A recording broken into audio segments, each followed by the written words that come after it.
غیر فطری اختلاف۔ مولانا محمد بدر عالم میرٹھی، وفات 1965، مشہور حنفی عالم تھے۔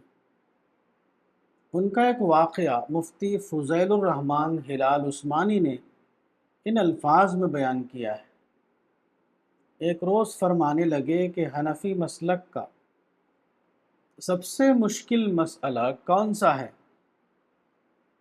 جس کو ثابت کرنا حنفیوں کے لیے بڑا دشوار ہوتا ہے۔ ہم نے فاتحہ خلف الامام، آمین بالجہر، اس طرح کے مسائل بتانے شروع کیے۔ فرمایا نہیں،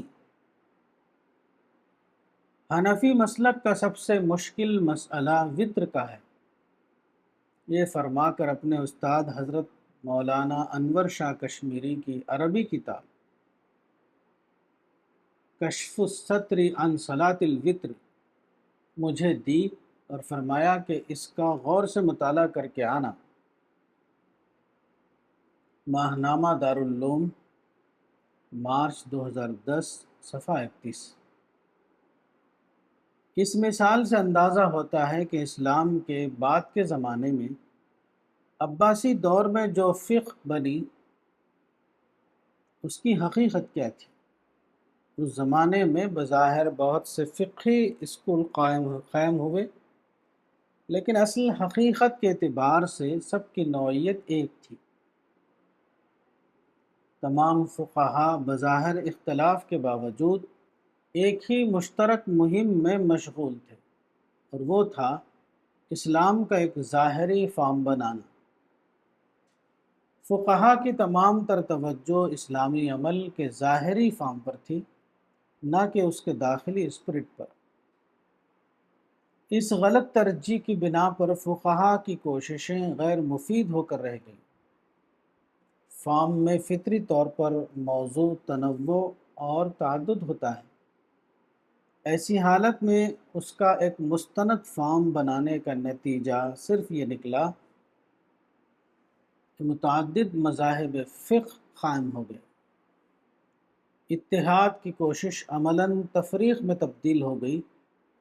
فقہا کے پاس کوئی خود دریافت کردہ عبادتی ڈھانچہ نہیں تھا۔ وہ یہی کر سکتے تھے کہ اصحاب رسول کی روایتوں سے عبادت کا طریقہ متعین کریں۔ بطور حقیقت اصحاب رسول کی عبادت کے طریقوں میں اختلاف تھا۔ ایسی حالت میں اگر فقہا تنوع کے اصول کو مان لیتے تو مسلک کا اختلاف اپنے آپ ختم ہو جاتا۔ اس کے برعکس انہوں نے عبادات کا واحد مستند فارم بنانے کی کوشش کی۔ اس کا نتیجہ عملاً یہ نکلا کہ غیر ضروری طور پر مختلف فقہی مسالک قائم ہو گئے۔ شیخ محمد امین شنقیطی، وفات 1974، مشہور عرب عالم تھے۔ ان کا ایک واقعہ مفتی فضیل الرحمن ہلال عثمانی نے ان الفاظ میں بیان کیا ہے۔ شیخ شنقیطی اکثر کہا کرتے تھے کہ ہمارے علماء دینی بصیرت کے ساتھ جب تک سائنسی علوم حاصل نہیں کریں گے اور ہمارے نوجوان ان سے فائدہ نہیں اٹھائیں گے، اس وقت تک فکری غلبہ حاصل نہ ہو سکے گا، کیونکہ اس وقت یورپ کے افکار دنیا میں چھائے ہوئے ہیں اور ان کا جواب ان کی زبان میں دینا ہوگا۔ ماہنامہ دارالعلوم، مارچ 2010، صفحہ 35۔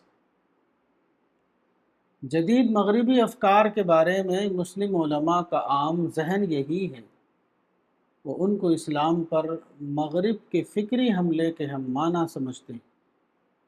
اس معاملے میں وہ جس چیز کو اپنی ضرورت سمجھتے ہیں وہ صرف یہ ہے کہ اہل اسلام کی طرف سے ان کا دفاعی جواب دیا جائے۔ یہ مغربی افکار کا صرف کم تر اندازہ ہے۔ مغربی افکار دوسرے الفاظ میں سائنس کی زمین پر پیدا شدہ افکار کا نام ہے، اور سائنس علوم فطرت کا دوسرا نام ہے۔ اس اعتبار سے سائنس خود اسلام کے لیے ایک تائیدی علم کی حیثیت رکھتی ہے۔ جدید طبی سائنس اپنی حقیقت کے اعتبار سے اسلام کا جدید علم کلام ہے۔